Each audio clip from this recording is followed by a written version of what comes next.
musenge ubudasiba, mu bibaho byose muhore mushima. Iryo jambo turisanga mu rwandiko rwa mbere Pawulo yandikiye Abatesaloniki, igice cya 5 umurongo wa 17 n'uwa 18. Ubundi kubera iki Bibiliya cyangwa se ijambo ry'Imana ridutegeka gusenga ubudasiba? Ese kubera iki twebwe dukwiriye gusenga ubudasiba? Nicyo kibazo tugiye gutekereza uyu munsi. Ese kubera iki dukwiriye gusenga ubudasiba? Abantu benshi babyibazaho ibintu bitandukanye, ariko uyu munsi tugiye kubiganiraho twumve se n'iki Bibiliya ibivugaho, kubera iki Bibiliya idutegeka gusenga ubudasiba. Reka nze ngaruke tubirebaho mu buryo burambuye. Ikiganiro ntabwo kiri butinde, turakigira short, turakigira gito cyane kugira ngo uzacyumva wese azacyumve kandi yumve ibikirimo. Reka dufatire urugero ku muhanuzi Daniyeli. Umuhanuzi Daniyeli ngo we yari afite akamenyero ko gusenga Imana 3 ku munsi. Buriya ngo yajyaga apfukama imbere y'idirishya ry'icyumba cye cyo hejuru ryari ryerekeye Yerusalemu maze agasenga. Ushobora kwibaza ngo ibyo ngibyo ndi kukubwira ndi kubikurahe?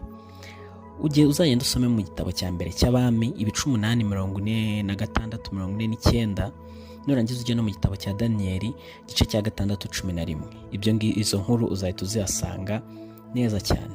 Ngo ndetse n'igihe umwami yashyiragaho itegeko ryabuzaga abantu kutagira indi mana iyo ari yo yose basenga uretse Dariyo umwami w'Abamedi wenyine, Daniyeli we ntabwo yigeze ava ku cyemezo yari yarafashe. Ngo ibyo byamuteza akaga cyangwa se bitakamuteza, yari yarafashe akamenyero ko gusenga, agasenga Imana ubudasiba. Ese ushobora kwibaza ngo ko Daniyeli yasengaga Imana ubudasiba, Imana yo yamubonaga ite? Ni gute Imana yabonaga Daniyeli? Ngo igihe twongeye tugasubira muri ibyo byanditswe, ngo igihe marayika Gabriel yazaga azanye ibisubizo bya Daniyeli bya bimwe mu masengesho yari yasenze, ngo Daniyeli yaraje abwira uwo muhanuzi ngo ukundwa cyane cyangwa se uwatoneshejwe. Ibyo ngibyo iryo jambo twarisanga mu gitabo cya Daniyeli nabwo igice cya 9 umurongo wa 20 kugeza kuri 23. Uwatoneshejwe byakoreshejwe muri Bibiliya ntagatifu. Mu buhanuzi bwa Ezekiyeli ho buvuga ko Daniyeli yari umukiranutsi. Ibyo ngibyo nabyo babisanga muri Ezekiyeli 14 nanone umurongo wa 14 kugeza ku wa 20. Uko byagaragaraga amasengesho ya Daniyeli yatumye agirana umushyikirano ukomeye cyangwa se wa bugufi n'Imana. Ibyo nabyo Dariyo ubwe akaba yarabyemeraga. Dariyo umwami w'ubwo bwami icyo gihe Daniyeli yari arimo yarabyemeraga, kuko ibyo ngibyo turabizi ko Daniyeli yasobanuye inzozi umwami zari zamunaniye n'ibindi. Gusenga rero buri gihe bishobora kudufasha kugumana guhangana n'ibigeragezo bitandukanye. Gusenga bishobora kudufasha guhangana. Nitwibuka neza hari indirimbo ziri mu gitabo, hazamo indirimbo ivuga ngo ibihe nsenga Uwiteka bijya bintarura mu mpagarara, mu bigeragezo bitandukanye. Reka dufate wenda nk'urugero, hari umumisiyoneri wagiye mu Bushinwa witwaga Harold King. Ngo yari yarakatiwe igifungo cy'imyaka 5 muri kasho ya wenyine. Ni ukuvuga ngo bari baramufungiye ahantu ha wenyine, ariko yavuze ko nawe yari yarafashe akamenyero ko gusenga Imana inshuro 3 ku munsi. Ibyo ngibyo akabikora atitaye ku bamutotezaga cyangwa se atitaye ku bamureba, agapfukama agasenga. Ibyo byamugiriye umumaro kuko byamufashije kugirana ubumwe hagati ye n'Imana, kandi binamuzanira ihumure binyuriye mu isengesho. Iyo uri gusenga Imana uba wumva ko nyine ibintu uri kuyibwira irabyumva, ibiri kuri hafi, ibiri hafi cyane. Tukongera tukagaruka kuri rya jambo twatangiranye. Bibiliya yo iravuga ngo musenge ubudasiba, mu bibaho byose muhore mushima. Iryo jambo nababwiye ko ari Pawulo waryandikiye Abatesaloniki mu rwandiko rwa mbere yabandikiye mu bice 5 umurongo wa 17 n'uwa 18. Iyo tuzirikana iyo nama dushobora kwibaza ibibazo bikurikira. tucyumva iryo jambo dushobora kwibaza ibibazo bitandukanye. Muri ibyo dushobora kwibaza harimo cy'uko twakwibaza ngo kuki dukwiriye kwita ku masengesho yacu, kubera iki ukwiriye kwita ku gusenga. Ushobora kwibaza ikindi kibazo cya kabiri kandi ngo kuki tugomba kwegera Imana buri gihe, kuki ugomba gusenga buri gihe, cyangwa se ari byo muri iriya jambo bavuze ngo musenge ubudasiba. Ikindi, ese twakora iki niba twumva ko tudakwiriye gusenga Imana bitewe n'amakosa yacu? Hari igihe umuntu aba yumva ko yakoze amakosa menshi, ayo makosa akaba atamukundira gusenga Imana.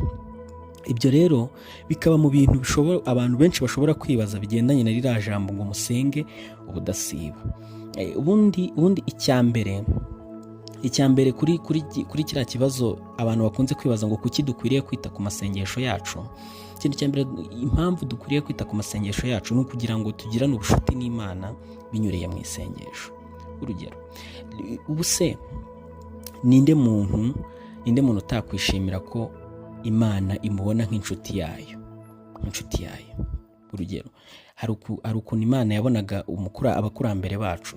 Dushobora gufata mu rugero Aburahamu, hari ukuntu Imana yamubonaga kubera yari afitanye ubushuti n'Imana. Ibyo ngibyo dushobora kubisanga muri Yesaya 41:8, ndetse tukaba twasoma no muri Yakobo 2:23. Rero Imana nayo yifuza ko natwe tugirana nayo umushyikirano umeze nk'uwo Aburahamu yagiranye nayo, ndetse twebwe tukaba twanarenza. Mu by'ukuri ariyo mpamvu Imana idushishikariza ikatubwira ngo musenge ubudasiba, dusenge ubudasiba.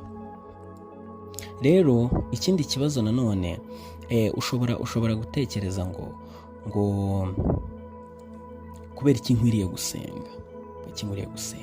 Twamaze kubona ko igisubizo cyabyo ari uko bidufasha kugirana ubusabane hagati yacu n'Imana. Ariko rero biroroshye cyane ko umuntu yakwirengagiza gusenga. Dushobora kurangazwa n'ubu buzima tubayemo bwa buri munsi, bigatuma tutabona umwanya wo gusenga. Yesu we, dusubiye mu ijambo ry'Imana, Yesu we yafashije abigishwa be mu gusenga ubudasiba, kandi nawe ubwe burya na Yesu nawe yarasengaga kandi agasenga cyane. Ibyo ngibyo dushobora kubisanga nabwo muri Matayo 26:41. Nubwo buri munsi Yesu yabaga afite byinshi byo gukora, yagenaga igihe cyo kuvugana na Se wo mu ijuru. Rimwe na rimwe Yesu yabyukaga mu museke agasenga. Ibyo ngibyo tubisanga muri Mariko 1:35. Hari n'igihe yajya ahantu hiherereye bugorobye agasenga Imana. Ibyo ngibyo tubisanga muri Matayo 14:23. Rero buri gihe umuntu agomba guteganya umwanya wo gusenga. Natwe twakagombye kuwuteganya, tugateganya uwo mwanya wo gusenga. Iryo jambo dushobora kurisanga muri Petero, mu rwandiko rwa mbere rwanditswe na Petero 2:21. Rero buri munsi tugera mu mimerere myinshi idusaba gusenga. Tuvuge wenda nk'igihe duhuye n'ibibazo, hari abantu usanga ahuye n'ibibazo ahita asenga, cyangwa se agahura n'ibimushuka n'ibigeragezo agahita asenga, cyangwa se hari imyanzuro ugomba gufata kandi uri kubona nta mwanzuro muzima ukwiriye gufatira ibyo bintu. Ibyo nabyo bigatuma usenga kugira ngo Imana ibe yakubera umujyanama. Rero ibyo byose bituma tudasenga. Tugahita dusoreza ku kibazo twatangiriyeho bwa mbere, twibajije ngo hari ukuntu umuntu yanga gusenga kubera ko aba atekereza amakosa yakoze akumva atakagombye gusenga. Nta kintu na kimwe gikwiriye kubuza umuntu gusenga, yaba amakosa, yaba ibyaha, yaba n'ibindi. Kubera ko gusenga ni ugusabana hagati yawe n'uwakuremye. Rero waba warahuye ibyo wanyuzemo byose, ibyo wakoze byose, ibyakubayeho byose, aho wateshutse, aho wataye inzira, aho wakoze nabi, ibyo ngibyo byose bibwira Imana, bibwire umuremyi wawe wakuremye, unakuzi kurusha uko wakwiyizi.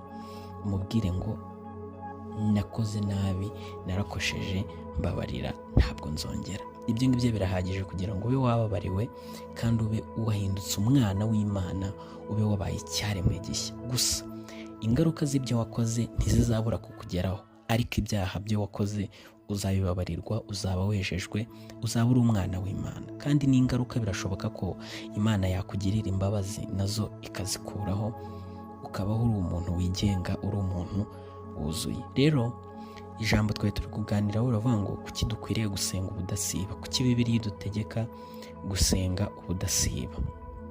Ni ukuvuga ngo senga ubudasiba kugira ngo utagwa mu moshya, kugira ngo Satani atabona urwaho akinjira. Cya kabiri, mu gihe nta mwanzuro muzima uri kubona wafata, uri mu kibazo utari kubona inzira yacyo, senga Imana izaguha kugira ngo uyiyoboze inzira ya nyayo ikubereye, ikunogeye. Cya gatatu, senga Imana mu gihe uhuye n'ibigeragezo kugira ngo igufashe muri bya bigeragezo, kandi senga Imana no mu gihe uguwe neza kugira ngo ikomeze iyobore intambwe zawe. Ndabashimiye rero kuba twabanye. Imana y'amahoro ibahe umugisha. Tuzakomeza n'ibindi biganiro. Ubonye ikiganiro kiri ari fresh, kikunguye, kigezeho kigukura naho kikugeza, na mpamvu iyo tutakora subscribe, kore like, share, comment, tubwire ni ku zindi ngingo twazavugaho ubutaha. Imana y'amahoro igakomeza kuduha umugisha. Mwese ndabashimiye, nawe utaha. Ciao ciao.